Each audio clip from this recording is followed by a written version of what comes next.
Hello friends, welcome back to channel writing Buddha.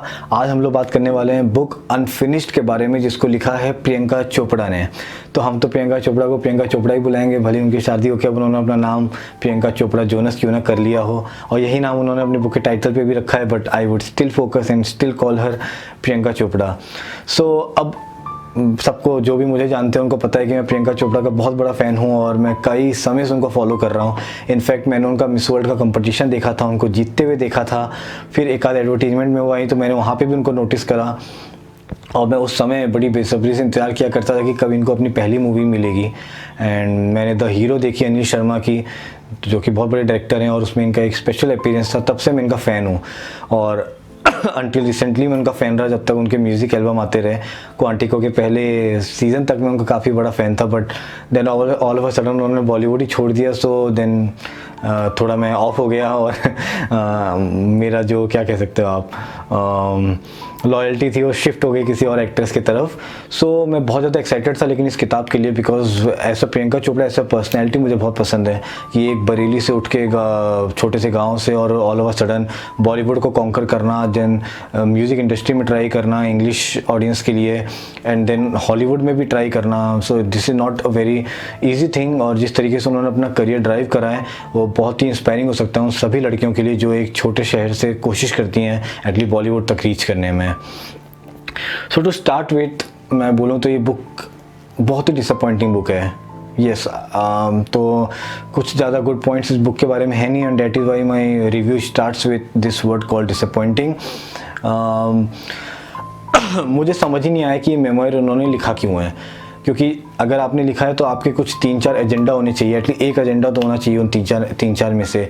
या तो आप लोगों को मोटिवेट करो, या तो वो एक सेल्फ हेल्प किताब हो कि उन लोगों के लिए हो जो कि बहुत अच्छा फील नहीं करते हैं अपने बारे में, और आपकी बुक पढ़ के वो काफ़ी मोटिवेट हो जाएं। इसमें ऐसा भी कुछ ज़्यादा फैक्टर्स है नहीं। तीसरा ये होता है कि भैया ऐसा प्रियंका चोपड़ा, हम आपको सिर्फ ऑन स्क्रीन जानते हैं, तो ऑफ स्क्रीन आप कैसे रहते हो, आप क्या सोचते हो, how is your day life, how are your secrets, like वो सारी चीज़ हमको जानने की इच्छा होती है, वो सारी की सारी इस बुक के अंदर नहीं मिलती है। हमको वही सुनने को मिलता है, हमको वही बताया जाता है जो हमको ऑलरेडी पता है उनके बारे में, इधर थ्रू हर इंटरव्यूज़ और इधर थ्रू हर ऑनलाइन आर्टिकल्स और न्यूज़पेपर्स में जो छपता है, उनके जो ढेर सारे प्रिंट इंटरव्यूज़ आते हैं, उससे हमको मालूम चल जाता है। कुछ भी हमको अलग नहीं मिलता, तो काफ़ी डिसअपॉइंटिंग रहा मेरे लिए। कुछ कोट्स उन्होंने यहाँ वहाँ ज़रूर यूज़ किए हैं, पर क्योंकि ये स्टोरी एक अच्छे फ्लो में नहीं लिखी गई है, उनकी लाइफ की स्टोरी आप कनेक्ट ही नहीं कर पा रहे होते हो कि ठीक है ये कोट तो लिखा, but then how did it help her challenge herself, और बड़ा चैलेंज उन्होंने कैसे ड्राइव करा इसके बाद, इस इंसिडेंट के बाद। ऐसी सारी कुछ भी चीज़ नहीं होती है। मोस्ट ऑफ द टाइम तो या तो अपने फैमिली के या तो निक जोनास के फैमिली को ही इंट्रोड्यूस करती जाती हैं। मुझे पता नहीं इसकी ज़रूरत क्या थी। फिर जिस तरीके से उन्होंने बॉलीवुड के करियर को पूरी तरीके से इग्नोर करा है इस कहानी में, इस बुक में, वो बहुत ही डिसअपॉइंटिंग लगा मुझे। ऐसा लगा जैसे कहीं ना कहीं उनको सिर्फ यूएसए में उनके साथ क्या हो रहा है उनको उसी का औ है कि वहाँ पे उनका पोस्टर छप गया, वहाँ पे उनको अपॉर्चुनिटी मिल गई, अब उससे बड़ा उनको कोई लगता ही नहीं है, और बॉलीवुड को एकदम ही वो भूल चुकी हैं। So that was a very disappointing thing as someone who loves Bollywood movies. और मैं क्योंकि बॉलीवुड बहुत ज़्यादा रिलीजियसली फॉलो करता हूँ, हर एक मूवी बड़ा ढंग से समझने की कोशिश करता हूँ कि क्या है क्या नहीं है, और हर एक एक्टर और एक्ट्रेस के साथ काफ़ी वो रखता हूँ मैं इंटरेस्ट, तो मेरे को काफ़ी वो एक पार्ट ख़राब लगा। और ये एक समय के बाद ना बहुत इरिटेटिंग हो जाता है कि आप बार बार बॉलीवुड को इग्नोर कर रहे हो और सिर्फ अपने अमेरिका के लाइफस्टाइल की बात कर रहे हो, तो आप कनेक्ट ही नहीं कर पा रहे हो, आपको लगता है प्रियंका चोपड़ा के बारे में बात ही नहीं हो रही है।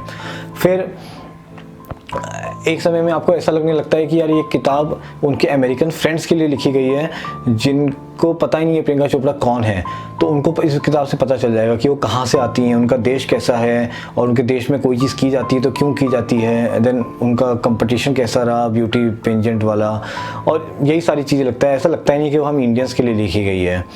तो जब बुक स्टार्ट होती है तो पहले उनकी चाइल्डहुड की कहानी है, देन उनके स्कूल की कहानी है, फिर किस तरीके से वो बचपन में यूएसए में शिफ्ट हो जाती हैं कुछ दिनों के लिए, देन वहाँ से वापस आती हैं। फिर थोड़ी बुक शिफ्ट होती है उनके मिस वर्ल्ड और मिस इंडिया के कंपटीशंस के बारे में, और कैसे उनके मम्मी को काफ़ी डिफ़िकल्टीज होती है वहाँ पे, और देन फाइनल डे के बारे में बात होती है जब वो मिस वर्ल्ड जीतती हैं। वो पार्ट थोड़ा मोटिवेटिंग है, एंड वाला पार्ट, और मेरे को पढ़ के काफ़ी अच्छा लगा। थोड़ा बहुत इमोशनल कनेक्ट भी हुआ वहाँ पे, बिकॉज एक इंडिया की वहाँ पे बहुत बड़े स्थान पे जीत हो रही थी और कैसे इनको पर्सनली स्ट्रगल करना पड़ा। तो वो एक सेक्शन से फिर वो किताब ऑल ऑफ अ सडन एक ऐसे टेंजेंट में चली जाती है जहाँ से आप कनेक्ट ही नहीं कर पाते, क्योंकि अब बातें सिर्फ निक जोनस की हो रही होती हैं और उनके अमेरिका के लाइफ जर्नी की बात हो रही होती है। तो वो तो ऐसा हो जाता है कि एक ही बात हमको कई बार बताई जाती है और हमको अब इंटरेस्ट ही लूज़ हो जाता है उसके बारे में और जानने में। तो वहाँ से ये किताब किधर भागती है हमें पता ही नहीं है। फिर प्रियंका चोपड़ा की कुछ कहानियाँ आई थी मीडिया में जो कि बहुत ज़्यादा अच्छी नहीं थी उनके बारे में, और जिस समय उन्होंने बॉलीवुड छोड़ के हॉलीवुड में एंट्री ली उस समय कई घोस्ट आर्टिकल्स उनके बारे में लिखा करते थे लोग कि किस तरीके से बॉलीवुड वाइफ्स ने कैंपेन चलाया उनके अगेंस्ट और वो चाहते नहीं है कि वो उनके हस्बैंड के साथ काम करें एंड ऑल ऑफ दैट। तो उन सब पे थोड़ी लाइट वो शेड कर सकती थी। ऐसे और भी कई इवेंट्स हैं जो उनके बारे में फैले गए मीडिया में, वो उस पर लाइट्स दे सकती थी। अपने प्रीवियस बॉयफ्रेंड्स के बारे में बोल सकती थी कि भाई क्या गलत हो गया क्या नहीं। हाँ, उन्होंने बहुत अच्छा एक बीच में पार्ट बोला है रिलेशनशिप्स के बारे में, वो मेरे को काफ़ी अच्छा लगा, जहाँ उन्होंने अपनी कमी बताई है और सारी चीज़ें की हैं। बट स्टिल वो कहीं ना कहीं लगता है इसमें कुछ चीज़ अभी भी मिसिंग है, कुछ चीज़ उन्होंने अपने पास रख ली है जो हम तक पहुँचनी चाहिए थी। सो इस तरीके से कहीं ना कहीं कुछ ना कुछ आपको कमी महसूस होती ही रहती है पूरे किताब में। फिर अब क्योंकि मैं थोड़ा बॉलीवुडिश हूँ तो मेरे को वो पहला रिएक्शन जब आदमी अपने आइडल से मिलता है या किसी ऐसे पर्सनैलिटी से मिलता है जैसे कि अमिताभ बच्चन, तो उनका क्या पहला रिएक्शन होता है, बिकॉज आपको आदत तो है नहीं ऐसे लोगों को रोज़ देखने की, और जब वो आपके सामने आते हैं एंड ऑल ऑफ डैट, इनमें से सब कुछ इंक्लूड नहीं करा गया है और ऐसे दिखाया गया है जैसे वो सब तो प्रियंका चोपड़ा के लिए काफ़ी नॉर्मल बातें थी, उसमें उसके बारे में क्या ही बात करना। Again another thing that I felt completely missing in this book because of this thing that she had not included at all। फिर एक बंदा जो गांव से आया, एक नॉर्मल शहर से आया है और इतने बड़े मुकाम पे पहुंच गया, तो कहीं ना कहीं उसको टाइम मैनेजमेंट, रिसोर्स मैनेजमेंट बहुत अच्छे से समझ में आता है, पर्सनालिटी डेवलपमेंट के बारे में बहुत अच्छा समझ में आता है। अब क्योंकि वो काफ़ी फिट भी हैं तो हम चाहते हैं जानना कि वो अपने फिटनेस पे कैसे ध्यान देती हैं, वो योगा मेडिटेशन के बारे में क्या सोचती हैं। देन एज अ पर्सनैलिटी वो कई और चीज़ों के बारे में क्या सोचती हैं कि मल्टीटास्किंग अच्छी है कि नहीं है, रातों को इतना कम सोना और दिन में इतना मेहनत करना क्या ये सही है हेल्थ के लिए। फिर रिसेंटली इंडिया में जैसे मी टू कैंपेन हुआ, नेपोटिज्म के बारे में बातें हो रही हैं, डिप्रेशन से कैसे फाइट की जाता है, किया जा सकता है, वो सारी चीज़ें उन्होंने कुछ बात ही नहीं करा है।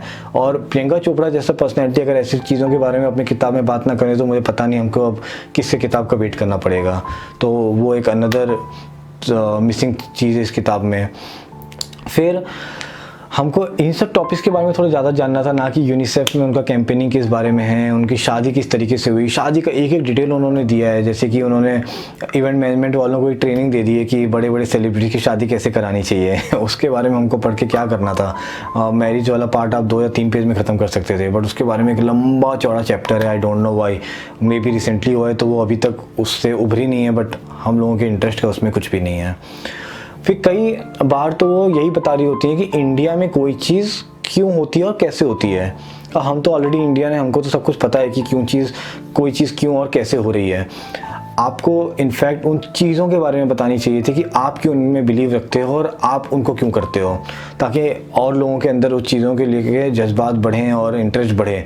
पर ऐसा भी कहीं होता नहीं है। मोस्टली तो यही डिस्क्राइब करती रह जाती हैं कि इंडिया में क्या क्या डिफरेंस है अमेरिका के कंपैरिजन में, जो कि मुझे अगेन लगता है कि टारगेट ऑडियंस इस बुक का अमेरिकन्स ही हैं या नॉन इंडियंस ही हैं।